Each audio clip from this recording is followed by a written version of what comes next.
Howdy fellas, we're taking a look today at a Rigger 1022 takedown, which is nothing new to the market, so I won't spend a whole lot of time on it. This was a part of the Rigger promotion this year that I sold enough Rigger product that I was able to get this gun.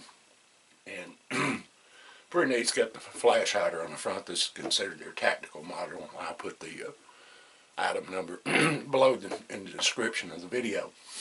It comes with a scope base and also a real handy backpack for it that you can break the gun down and store everything in. It has place here for magazines, another place for gear, and it also has MOLLE attachments on the outside. Problem being, you put a scope on this thing, then you can't break it down and put it back in your pack. It just will not go.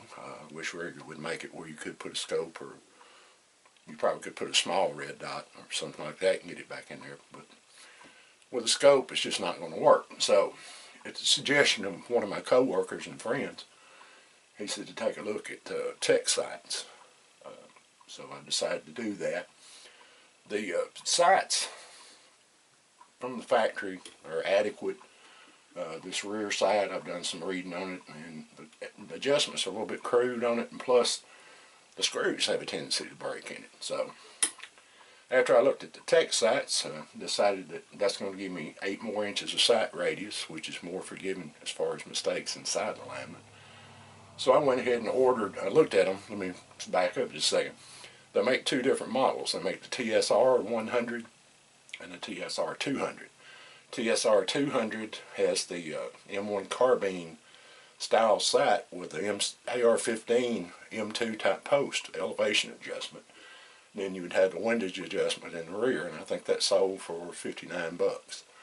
But I also looked at the TSR 200, which allows you to adjust for elevation back here to fine tune it a little more.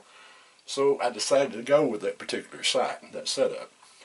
Cost 10 more bucks, shipping and all, including the little, if I can pick it up here, the little tool that you can use to adjust your windage and elevation. It's $5. So I went ahead and got that. So total I was out 80 bucks, which you could put a cheap scope on it for about 50 bucks, but there again, why I wouldn't do it. These are, so to speak, military type sights, I guess you'd call them. I'll get the gun apart and give you a little closer look. You can see that front sight, I hope. Got the post in it. You can adjust it with an AR-15 type tool if you wanted to. And as well, you have the rear sight, which is quite like a M1 carbine M14 type sight, and adjustable for windage here and then back here for elevation.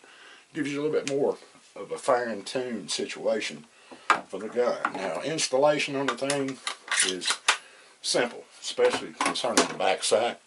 Remove your plug screws for your rear scope base, or the rear portion of your scope base, and you screw that down, put a little blue thread locker on there. When you do that, keep them tight. Now the front sight was a little bit more of a pain.